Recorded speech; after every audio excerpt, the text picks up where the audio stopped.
नमस्ते दोस्तों, स्वागत है आपका इस चैनल हिंदी भाषा साहित्य HVS में। दोस्तों, यदि आप नए हैं तो चैनल को सब्सक्राइब कर लीजिए, बेल आइकन दबा दीजिए, जिससे नोटिफिकेशन आपको टाइम टू टाइम मिलते रहें और आपकी तैयारी और बेहतर ढंग से हो सके। आज हम देखेंगे NTA नेट के पाठ्यक्रम में लगी हुई आत्मकथा आप खुदरी के कुछ महत्वपूर्ण प्रश्न उत्तर, जो कि आपकी परीक्षा की दृष्टि से महत्वपूर्ण हैं। साथ ही इनके जो महत्वपूर्ण पंक्तियाँ हैं, पॉइंट हैं, उनको भी हम विस्तार से देखेंगे। तो प्रश्न पहला है, आप खुदरी का प्रकाशन कब हुआ था? तो इसका सही उत्तर है 2016 में इसका प्रकाशन हुआ था।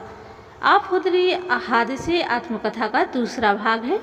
मित्रों, ये आपको याद होना चाहिए कि हादसे आत्मकथा इसका पहला भाग था और आप खुदरी दूसरा भाग है, जो कि काफ़ी अंतराल के बाद रमणिका गुप्ता की यह आत्मकथा छपी।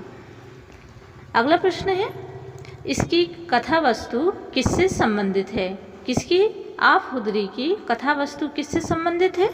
तो इसका सही उत्तर है स्त्रियों के गोपनीय पक्ष या विषयों को उजागर करने से संबंधित है।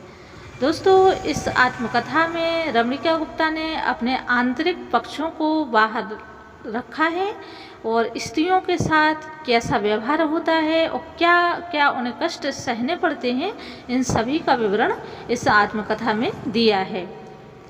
अगला प्रश्न है, रमणिका गुप्ता ने अपनी आत्मकथा आप खुदरी का उपशीर्षक क्या रखा है?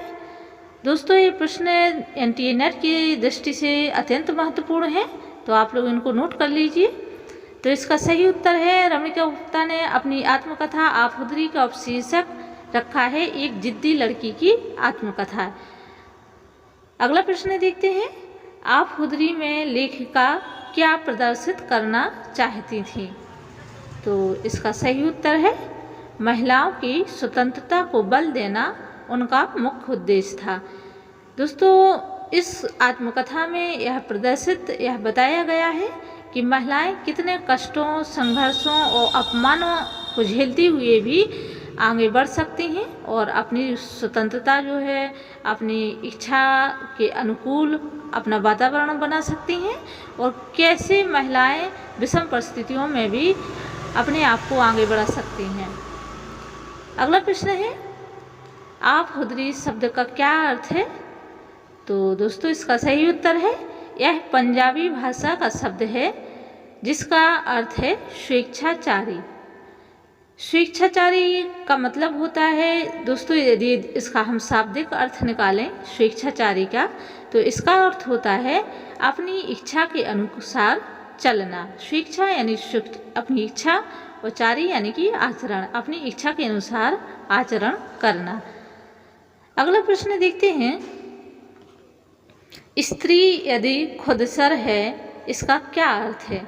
दोस्तों, यह शब्द जो है आप खुदरी में दिया गया है, खुदसर।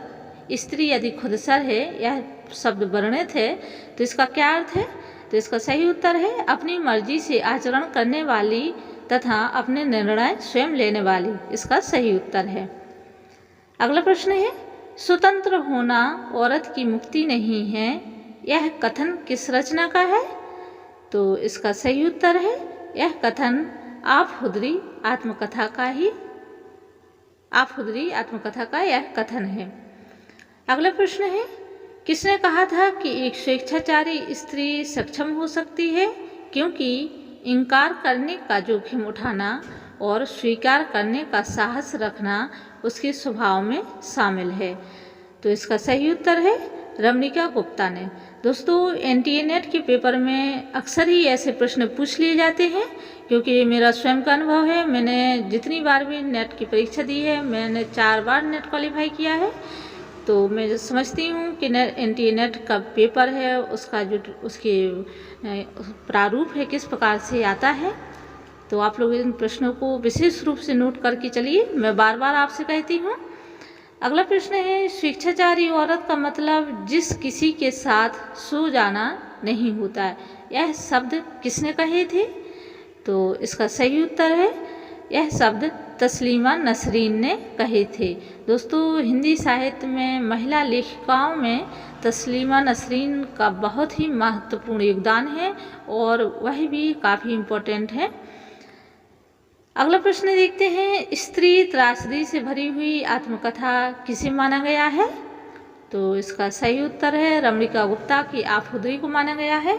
और दोस्तों पेपर में प्रश्न ऐसी रूप में दिया जाएगा और इसके 4 ऑप्शन दिए होंगे और 4 ऑप्शन में ऐसी आत्मकथाएं होंगी जो महिला लेखिकाओं की हैं और कहीं ना कहीं वो स्त्री उनकी कहानियों से संबंधित हैं। तो भ्रमित बच्चे हो जाते हैं ऐसी आत्मकथाओं में, इसलिए आपको याद रखना है कि आपहुदरी जो है स्त्री त्रासदी या स्त्री के संघर्ष की आत्मकथा है। अगला प्रश्न है, अपने प्रेम संबंध का संपूर्ण चित्रण किस आत्मकथा में वर्णित है? तो इसका सही उत्तर है रमणिका गुप्ता की आत्मकथा आपहुदरी में प्रेम संबंधों का संपूर्ण चित्रण उन्होंने बताया है। अगला प्रश्न है, किसने कहा था कि जो नेता बाहर नारी मुक्ति के नारे लगाते हैं वही बंद कमरों में उनका शोषण करते हैं? तो इसका सही उत्तर है रमणिका गुप्ता ने अपनी आत्मकथा आपहुदरी में यह शब्द कहे थे कि जो नेता बाहर नारी मुक्ति के नारे लगाते हैं वही बंद कमरों में स्त्रियों का शोषण करते हैं। और दोस्तों ये बात भी हकीकत है कि जो नेता हैं वो कितने बहुरूपीय होते हैं और राजनीति में कितनी गंदगी है वो हम सभी जानते हैं। तो यह कथन आपहुदरी का है। अगला प्रश्न है, कोयला खदानों के हक की लड़ाई किस आत्मकथा में वर्णित है? तो इसका सही उत्तर है आपहुदरी में वर्णित है।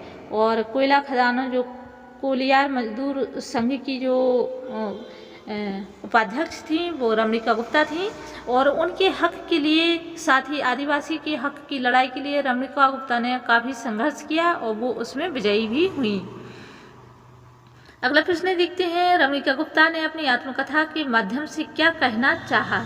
दोस्तों यह महत्वपूर्ण टॉपिक है, पॉइंट है, प्रश्न भी हम कह सकते हैं क्योंकि आपको इसमें काफ़ी विस्तार मिलेगा।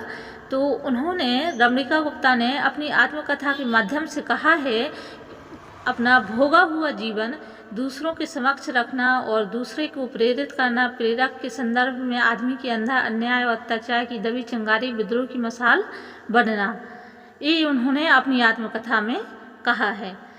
अगला प्रश्न है, वामपंथी मजदूर आंदोलन को संगठित करने से लेकर प्रगतिशील सांस्कृतिक आंदोलन में अगवा रहने वाली लेखिका किसे माना गया है? तो इसका सही उत्तर है रमणिका गुप्ता। दोस्तों प्रश्न इसी प्रकार से दिया जाएगा एनटीए नेट की परीक्षा में। ऑप्शन में रहेंगे रमणिका गुप्ता या मन्नू भंडारी, जैसे तस्लीमा नसरीन, कृष्णा सोबती, कोई भी 4 महिलाएं दे दी जाएंगी।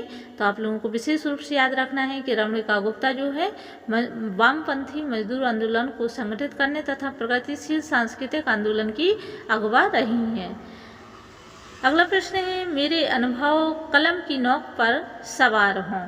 यह पंक्तियां हैं दोस्तों, यह पंक्तियां हैं और कभी कभी पंक्तियां भी पूछ ली जाती, कभी क्या अक्सर ही पूछी जाती हैं पेपर में।